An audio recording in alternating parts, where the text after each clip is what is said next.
Okay, kasi after the 91 eruption, di ba malaking crater ang naidulot nun after the eruption. In 1992, may lumabas uling lava sa loob ng Pinatubo at maraming lindol. Prior to the 91 eruption, meron ding lumabas na lava dome. So ang tanong, sasabog pa ba ng malakas ang Pinatubo noong 92 kasing tulad noong 1991? So kailangan, paano ba malalaman? Siyempre, imimesyo mo yung gas, at tingnan mo yung mga lindol. Pero siyempre, mas maganda, makita mo yung lava na lumalabas kung ito ba ay product na maraming gas na nasa loob pa na hindi na ilalabas. So most likely naman, hindi kasing lakas ng 91 eruption ang mangyayari sa Pinatubo. Pero kailangang masampulan ang lava.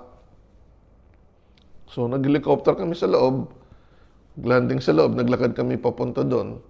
Pero siyempre, aaralin mo kung saan yung hangin para hindi ka masuffocate ng sulfur dioxide.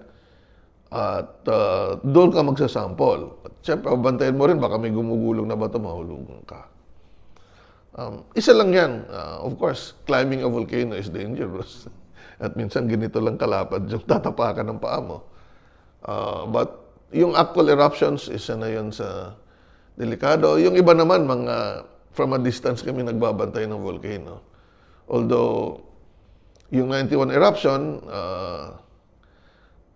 ang kailangan lang, walang makapal na abon na pumatong sa bubong para hindi mong bagsak sa'yo.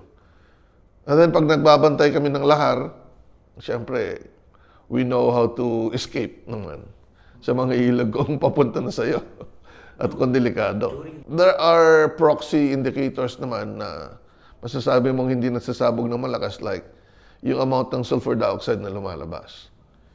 But yung scientific research din na masampulan mo yung lava at maaral mo is also very crucial. So after we got the sample, we confidently said na hindi nasasabog ng malakas ang Pinatubo. Kasi mataas ang uncertainty. And we studied naman yung seismic pattern bago kami lumipad at nakita naman na hindi gano'n nag-i-increase yung seismicity.